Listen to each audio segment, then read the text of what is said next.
Good morning students. आज हम अपना नया चैप्टर स्टार्ट कर रहे हैं 9th में, why do we fall ill, कि हम बीमार क्यों पड़ते हैं।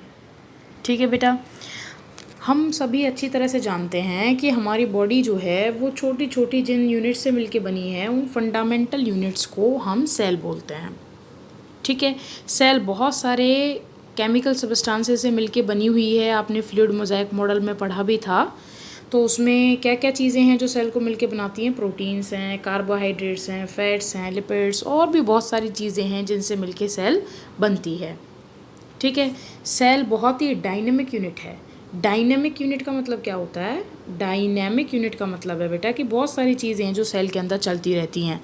सेल अपनी पोजीशन चेंज करती रहती हैं, कुछ चीज़ें सेल के अंदर जाती हैं, कुछ अंदर से बाहर आती हैं। तो बहुत सारे फंक्शंस हैं जो सेल के अंदर चलते रहते हैं। ठीक है, सेल मिलके क्या बनाती हैं? टिश्यू बनाती हैं, और टिश्यू मिलके क्या बनाते हैं? ऑर्गन। तो हमारी बॉडी में बहुत सारे ऑर्गन्स हैं जो अलग अलग स्पेशल फंक्शंस परफॉर्म करते रहते हैं। जैसे किडनी है, किडनी फिल्टर द ब्लड के अंदर जो भी वेस्ट इकट्ठा होता है उस वेस्ट को फिल्टर करने का काम किडनी का होता है। हार्ट का काम पंपिंग होता है। ठीक है, तो हमारी बॉडी में अलग अलग ऑर्गन्स हैं जिनके अपने अलग अलग पर्टिकुलर फंक्शंस होते हैं। जब हमारी बॉडी के सारे पार्ट्स बहुत अच्छे से प्रॉपरली वर्क करते हैं तो हम एक हेल्दी पर्सन होते हैं। इस चैप्टर में हम यही जानेंगे हमारी हेल्थ क्या होती है और हम अनहेल्दी कब हो जाते हैं, कब कौन कौन सी बीमारियां हैं जो हमारी बॉडी में होती हैं, कौन कौन से वो जर्म्स या पैथोजेंस हैं जो हमें बीमार करते हैं। तो चलो बेटा शुरू करते हैं चैप्टर को स्टार्ट करना। सबसे पहले हम जानेंगे हेल्थ क्या होती है।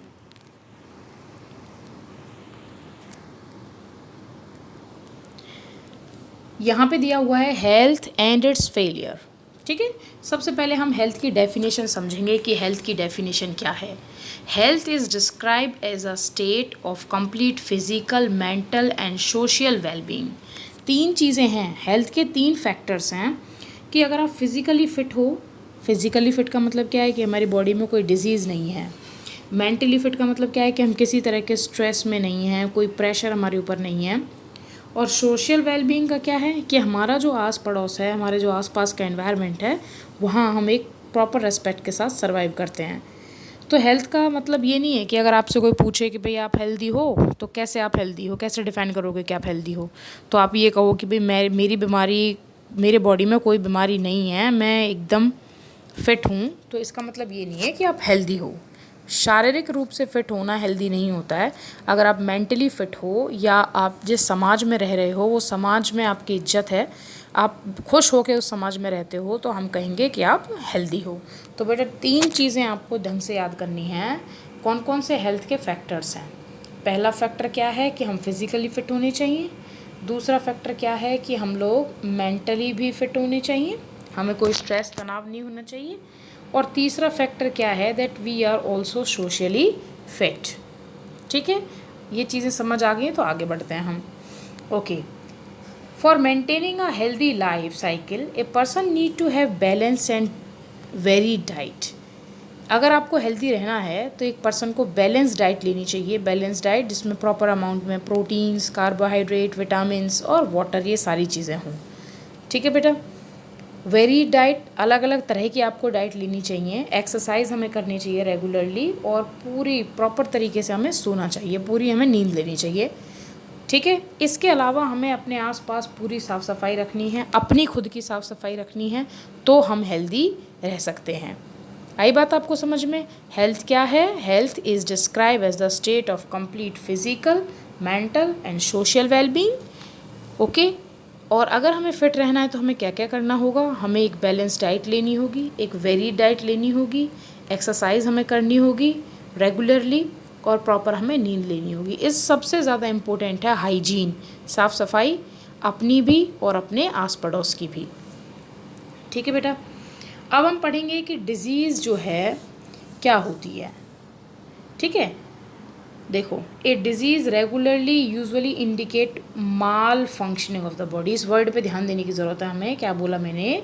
माल फंक्शनिंग। हम इसको बैड फंक्शनिंग भी बोल सकते हैं। हमारी बॉडी में हम कहें कि हम डिज़ीज़ हो गए हैं, बीमार हो गए हैं, तो हम कब बीमार होते हैं? जब हमारी बॉडी का कोई पार्ट, कोई ऑर्गन वो फंक्शन ना करे जो नॉर्मली उसे करना चाहिए, तो हम बोलेंगे कि हमारे बॉडी के पार्ट्स क्या कर रहे हैं, माल फंक्शनिंग कर रहे हैं, बैड फंक्शनिंग कर रहे हैं, तो हम क्या हो जाते हैं, डिजीज़ हो जाते हैं। ठीक है बेटा, ओके।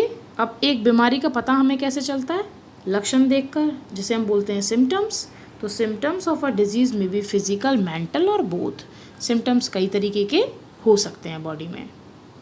ठीक है, तो इसमें हमने क्या जाना, इस पेज में हमने पढ़ा हेल्थ क्या है, और हम डिज़ीज़ कैसे होते हैं, और सिम्टम्स क्या होते हैं। ठीक है बेटा, अब देखते हैं नेक्स्ट क्या है। यहाँ पे हमें दिया हुआ है सिम्टम्स ऑफ मलेरिया। मलेरिया के सिम्टम्स क्या हैं, अगर मलेरिया किसी को हुआ होगा तो उसे पता भी होगा कि मलेरिया के सिम्टम्स क्या हैं। ठीक है, अगर ब्रेन की बात करें तो हेडेक होता है, ठीक है, फीवर होता है, इसमें मसल्स में पेन होता है, जाम हो जाती है मसल्स, कमर दर्द रहता है, बैक पेन, ठीक है, नोज़िया क्या होता है, जी घबराना, उल्टी जैसी जो कंडीशन होती है, और वोमिटिंग्स भी हो जाती हैं। स्प्लीन का साइज़ बढ़ जाता है, स्प्लीन बॉडी का एक ऑर्गन होता है जहाँ पे आरबीसी जाके स्टोर होती हैं। ठीक है, खांसी होती है सूखी, ठंड लगती है और बहुत ज़्यादा पसीने आते हैं। तो ये क्या है बेटा, अगर आप किसी डॉक्टर के पास जा रहे हो तो डॉक्टर आपसे ये पूछेगा ना, बताओ आपको क्या क्या हो रहा है, तो आप अपने सिम्टम्स बताओगे कि भाई मुझे सर में दर्द भी है, ठंड भी लग रही है। तो ये सब चीज़ें क्या होती हैं, सिम्टम्स होते हैं। सिम्टम्स के बेसिस पे हम क्लासीफाई कर सकते हैं कि हम कौन सी बीमारी से अफेक्टेड हैं। ठीक है, our health is not only affected by unbalance diet. ऐसा नहीं है कि हम तभी बीमार पड़ते हैं जब हमारी बॉडी में हम प्रॉपरली खाना नहीं लेके जा रहे हैं, खा नहीं रहे हैं हम अच्छे से, प्रॉपर फूड हम नहीं ले रहे हैं टाइम टू टाइम। हम बीमार बहुत सारे माइक्रो ऑर्गेनिजम्स की वजह से भी होते हैं, जैसे इस पिक्चर में आपको फंगस दिखा रखी है, फफूंदी। ठीक है बेटा, ये आपको बैक्टीरिया दिखा रखे हैं, ये नीमेटोड्स दिखा रखे हैं, राउंड वॉर्म।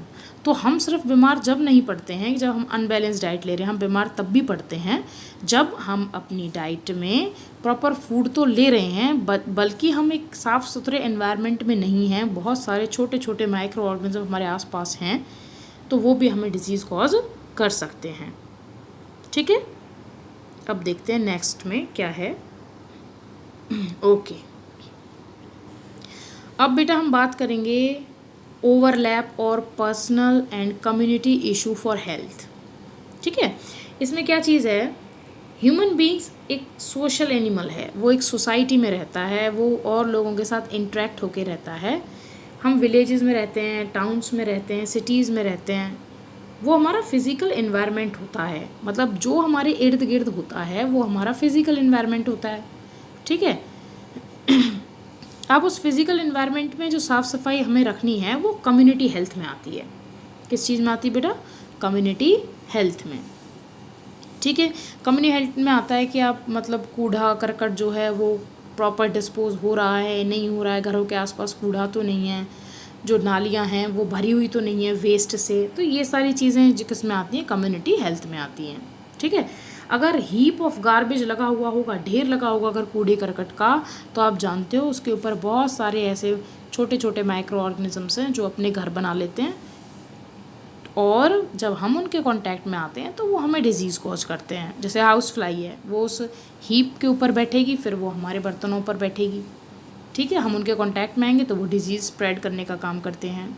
ठीक है, तो कम्युनिटी हेल्थ क्या है, क्या है कम्युनिटी हेल्थ, हमारे आसपास के एनवायरनमेंट में कितनी साफ़ सफाई है, it is the community health. और सुबह उठकर नहाना धोना, ब्रशिंग करना, साफ़ सुथरे कपड़े पहनना, ठीक है, ये हमारी पर्सनल हाइजीन होती है। तो बेटा अगर हमें हेल्दी रहना है तो अपनी पर्सनल हाइजीन के साथ साथ कम्युनिटी हेल्थ को भी ध्यान में रखना होगा। ऐसा नहीं है कि हम अपने घरों को साफ़ कर लें, खुद साफ़ हो जाएं और हमारे आसपास का एनवायरनमेंट बेकार रहे, तब भी हम डिजीज़ हो जाएंगे। ठीक है, अब नेक्स्ट देखते हैं भाई क्या दिया हुआ है। ओके, एक हेल्दी और डिज़ीज़ फ्री पर्सन में क्या डिफरेंस होता है, हेल्थ क्या होती है और डिज़ीज़ फ्री। देखो, आप कहोगे कि मैं हेल्दी हूँ तो आप कहोगे मुझे कोई बीमारी नहीं है, मैं डिज़ीज़ फ्री हूँ। दोनों सुनने में एक ही बात लग रही है, लेकिन वैसे इनमें क्या डिफरेंस होते हैं वो समझ लेते हैं। हेल्थ तो एक ऐसी स्टेट है जिसमें आप फिज़िकली, मेंटली और सोशली फिट रहते हो। ठीक है, और डिज़ीज़ फ्री में क्या है, it is absence of disease only, body में कोई डिस्कम्फर्ट नहीं है, लेकिन आप तनाव लेके बैठे हो, तो आप डिजीज़ फ्री हो लेकिन आप हेल्दी नहीं हो, ठीक है। It depends upon the individual as well as. अब देखो हमारी हेल्थ जो है वो हमारे अलावा हमारे आसपास के वातावरण पे भी डिपेंड कर रही है जिसमें हम रह रहे हैं, क्योंकि आप जानते हो फिजिकल के साथ साथ सोशल फैक्टर भी इन्वॉल्व होते हैं इसमें, लेकिन ये सिर्फ हमारी बॉडी से रिलेटेड होता है। A healthy person will be disease free, और एक हेल्दी पर्सन तो डिजीज़ फ्री होगा ही होगा, लेकिन ये ज़रूरी नहीं है कि एक डिजीज़ फ्री पर्सन हेल्दी हो। Healthy person is energetic and able to perform as per requirement. Healthy person जो होता है वो काफ़ी एनर्जेटिक होने के साथ साथ कोई भी वो फंक्शन परफॉर्म कर सकता है जो वो करना चाहता है, ठीक है। लेकिन यहाँ पे performance of a disease free person depend upon environment. अब आप अकेले डिजीज़ फ्री हो और आपका मन कर रहा है कि मैं डांस करूँ जाके रोड पे, तो आपका जो सोसाइटी है, जो आपका आस पड़ोस है, वो आपको अलाउ करे ना करे? तो डिजीज़ फ्री होने का मतलब ये नहीं है कि आप कुछ भी काम कर सकते हो, क्योंकि आपके ऊपर सोशल इम्पैक्ट होगा उस चीज़ का, ठीक है बेटा। Conditions for the good health बहुत इंपॉर्टेंट है ये। कंडीशंस क्या क्या होनी चाहिए एक अच्छी हेल्थ के लिए? सबसे पहला होना चाहिए साफ़ सफाई, क्लीन सराउंडिंग, ठीक है। क्लीन सराउंडिंग कैसे? प्रॉपर वेस्ट को डिस्पोज करने की जो है वो सुविधा हो। ऐसा नहीं है कूड़ा अपने घरों से भरा और बाहर फेंक दिया, ठीक है। ड्रेनेज का सिस्टम अच्छा हो, नालियाँ साफ़ हों, सीवर सिस्टम है तो sewer system time to time साफ़ होते रहें ताकि वो चौक ना हो। Availability of clean drinking water, पीने का साफ़ पानी हो, अच्छे हमारे पास न्यूट्रिएंट्स हों, और सोशल इक्वालिटी एंड हार्मोनी हो, समाज में सभी को एक दर्जा हो। ऐसा नहीं है कि बेचारे कुछ ऐसे होते हैं जो को और लोग पूछते ही नहीं हैं, ठीक है। कुछ ऐसे होते हैं जो अपनी दाग चलाते हैं। तो इक्वालिटी सोसाइटी में होनी बहुत ज़्यादा ज़रूरी है, ठीक है बेटा। अब डिजीज़ एंड इट्स कॉजेज़, बीमारियाँ क्या होती हैं? Disease can be defined as an important